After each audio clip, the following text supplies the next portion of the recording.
So what I would like to say is, obviously, I am not qualified in mental health or, any specific mental preparation. It's just hints, tips, and guidelines that work for me, or again, that you can put into practice that may work for you, or so on and so forth. So, and again, these are just two little diagrams that, kind of speak for themselves. So that there's many ways of preparing. There's our physical, personal, psychological, tactical, and I think the other one on the right hand side is really good. So there's confidence, right? Confidence in our ability and interpersonal confidence. We have to be confident within ourselves. All right. I've always been told there's a fine line between confident and cocky. And as referees, we need to be confident, but we don't need to be cocky, because again, nobody likes a cocky referee, but people like a confident referee. All right. And the other thing I found really good is the stretching oneself in the challenge area. And the reason this got me is because, especially when we're starting off and, out of the 60 odd, maybe even 70 participants at this stage, there's that many I can't even see. I could say to 12 people, oh, what are you refereeing? Oh, I'm only refereeing under 11s. I can only referee under 11s. Well, if you keep telling yourself you can only referee under 11s, then that's all you're going to think that you can referee. So we need to be able to challenge ourselves. It's not a case of I can only referee under 11s. Well, I'm currently refereeing under 11s. I've done a couple of games, and I'm really now looking forward to making that next step to the under 12s or to the under 13s. So we have to be able to challenge ourselves and have the confidence that we can get better, or we'll be able to do something that we haven't done before. Because as I said, if we keep telling ourselves and limiting ourselves to what we think we can do, then we're limiting ourselves without question. And again, the commitment, goal orientated. We need to set ourselves goals. But when we start off, people say, oh, I want to be a FIBA, or I want to referee National League, or I want to, we don't start and then all of a sudden become a FIBA, or we don't start and, the next thing we're refereeing National League. So we have to, set small goals, reach them, and then reset. Make sure that we're thinking, I want to be the best official I can be. Just because some officials may not get to FIBA or may not get to grade 1 doesn't mean that they haven't reached their potential and that they can get the enjoyment and everything out of it. So again, it's just about understanding yourself. And a couple of things, again, just hints and tips. Routine is massively important. And try and get yourself into the same routine week in, week out, whether you're refereeing at 10 o'clock on a Saturday morning or you're midweek. Now, I know it can be difficult between college, work. You could be finishing college, getting something to eat, getting back into the car and going out to referee. So your natural routine, or what we would like to have as a routine, is not always possible. But again, maybe get yourselves into a routine, right? Well, if I'm refereeing on a Wednesday night after college, finish at 5, this is my routine, and do that every time. So your mind is set, you're focused then on the game, and you're ready to start.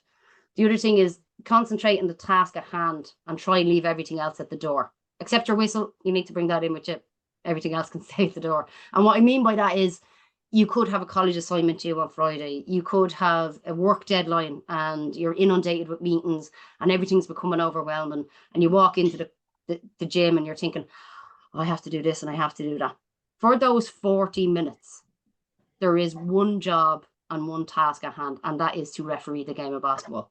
And the idea is, for those 40 minutes, you don't have an assignment due. You don't have, work stuff on. For those 40 minutes, you're out to referee a game. You're there to enjoy yourself. You're there to learn. You're there to make that next step.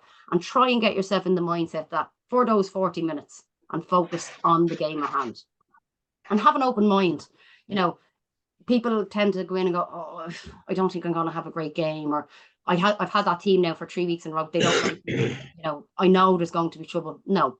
Go in with an open mind, a clean slate, and just be able to focus on what happens in front of you rather than trying to anticipate. Yes, we obviously want to know, if there's previous history and so on and so forth, but go in with an open mind and try and do that every time and get into that routine. And that's one way of trying to really mentally prepare. And as I said, it's not always easy, but try and get yourselves into a situation that if it's a midweek game, and you have college or you have work, that this is your routine. And then, for example, it's on a Saturday, I obviously am coming home from work, so I may have a different routine, but try and keep it the best, same as before. So again, anyone on the call be able to tell me what they think a pre-game is? And again, for the experienced referees, I'm going to ask you to stay muted. And I'll ask if there's any, less experienced referees or anyone that wants to. Oh yeah, Emma, how about a washed up referee? Sure, go on. Since nobody else is talking, I'll allow you just this once. Okay, as part of the pre-game, can we ask Carlitos to mute himself, please? Okay. I can hear him coughing and moving. So Carlitos, if you just mute your laptop. I'm not feeling well at this. Yeah, and he has his mute. That's it. Back to you, Emma. Okay. And anybody have a pre-game conversation for me? Okay, at this stage now, I think I'm going to volunteer someone. No, sorry, Emma, if you don't want, Oh, yes, who's speaking to me? Maria Ponte. Hello, how are you? Hey, for me, anyways, pre-game, like, I try to get there, 15 minutes, 20 minutes before, and I'm only an intro ref, so I'd check all team numbers, for example, make sure that I can call all those numbers. Excellent. But I know that there's some numbers that I struggle with, and then just have a look around the hall, like, is there any basketballs that were being used during warm-up that are lying around next to the court that could be, kind of dangerous? Then later on, someone, especially if it's kind of like a smaller hall, that there's a high chance of them going into kind of out of bounds. Absolutely. Because they would kind of the chairs, maybe asking parents just to move it to the side or whatever. And just stuff like that, looking around the hall, looking at the players, and with them, sure they're tucked in, there's no bracelets, earrings, all that. At least that's for me personally, my kind of pre-game kind of warm up for myself, let's say. Very good, very good. Thank you very much. Some really, really good points there. Okay. So these are, again, just a list of a couple of topics that you can bring into your pre-game. And actually, Maria, as you said there, I'm only an intro referee, so I absolutely not. Regardless of whether you're intro or you're starting off, I guarantee you that there are some experienced officials that actually don't think about a pre-game. All right. And as I said about the IOTs, whether you're refereeing National League or you're refereeing an under 10s blitz, we should be using the right IOTs. And as the very same applies then for the pre-game. So really good topics you brought up there. So the venue and mechanics, you covered that, and is there basketballs lying around? Is there chairs that may have not been put in from the bingo or from anything that's happened before it? And the reason we talk about the venue is because of the mechanics as well. All right. So this is just a couple of topics, and then the next slide will be actually just kind of some subjects within those topics that we can bring into our pre-game. So the next one is communication and game management. And again, as we said, it goes back to communication. It's key for everything. Areas of responsibility. Again, this goes back to our IOTs, help areas 3 into 4. The table and clocks, mentioned it previously, again, we have to be very mindful that it's not always going to be a qualified table official doing the table. So we need to know about it. And the game clock and the shot clock. And I guarantee you that everybody for that split second now has just gone, sure, we don't have shot clocks. It's local league. Exactly. So that's why it's really important that we discuss it in our pre-game. All right. And I'll give you an example. I'm in trail and refereeing away, and ball goes out of bounds. And sorry, there's a foul. So obviously administer the foul and we switch. And then I, as the lead, become the trail, and that's grand now. I'm in my new position. Everybody said with the new mechanics I have to switch, so it's brilliant. I've done my job, and the ball gets inbounded, and all of a sudden a coach says, "What's left on the shot clock?" And you go, "Oh, I was lead. I wasn't counting the shot clock, so I've no idea." So in that transition from one's position to the other, it's really important that we communicate as the trail. Okay, so there was 14 on the shot clock, and it's a foul, so it stays at 14. And again, we've communicated the shot clock. So that's something that's really important to discuss in your pre-game. And also, is there a visual game clock? And if there isn't, can we speak to the table and just say, listen, when we get down to the last 10 seconds in the quarter, can you guys shout out from 10 down? So again, we're aware, is the basket good? If there's a foul, has it happened before the time has run out? So all these things just give us hints and tips to bring into it. The FIBA points of emphasis. Again, each season FIBA tend to put out points of emphasis, and I'm sure Mr. Dempsey, as FIBA national instructor, will pass these on to all the area associations, and then that they're given down. So again, we can bring them up and discuss them in pre-games. And new rules. So again, just to re-emphasize them in your head, and personal areas you're working on. So Marie, as you said, you're an intro referee, you're not as experienced, and there might be areas of your game that you're working on. Tell your co-official, especially if it's an experienced co-official, ask them, listen, I'm really working hard in lead. I tend to get sucked into the baseline, so I'm really working on it. So maybe if you notice something, you might mention it to me in any way, shape, or form that's going to help me. And that's really worthwhile. So then the pointers then to bring up while we're talking about the topics, no point in having all these topics. And something that I may not have mentioned, so I'll go back a slide, is that you may or may not want to, I don't know, pick 2 or 3 topics that you may or may not be able to bring up in a pre-game, and just take note of them. Okay, too late. All right, so venue, mechanics. Space at the end line and sidelines, really important. Again, depends on the size of the gym. We can talk about open angles and stationary and distance and 3 to 6 meters. Not every gym in the country has that availability. So let's have a conversation and let's, discuss it. Look, in this gym, we've no space on the baseline, so I can't step back to get a good angle. So as trail, we're really going to have to work harder. Maybe we're going to have to penetrate that a little bit deeper to make sure that you can see the space under the basket, because I can't. I'm actually physically not able to get in the correct position to see it. So discuss that. Talk about your open angles. Talk about boxing in the play, that at all times we have all of the matchups covered, regardless of whether it's in area 2, area 4.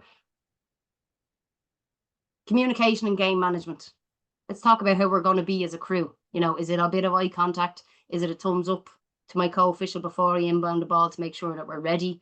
The table, again, we should be making sure that everything is ready before we inbound the ball. Is there a sub coming in and the guys are trying to sort out with the buzzer? Do they have a buzzer? Again, maybe in the pre-game, just ask the table, is there a whistle on the table? If there isn't, a clock that has a buzzer on it. And again, how we're going to communicate with coaches and players. We need to be able to communicate, and we need to be able to have conversations.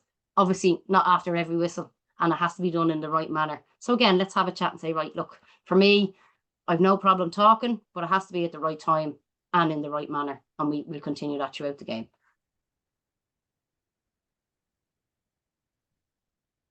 The areas of responsibility. All right, we spoke about lead and trail.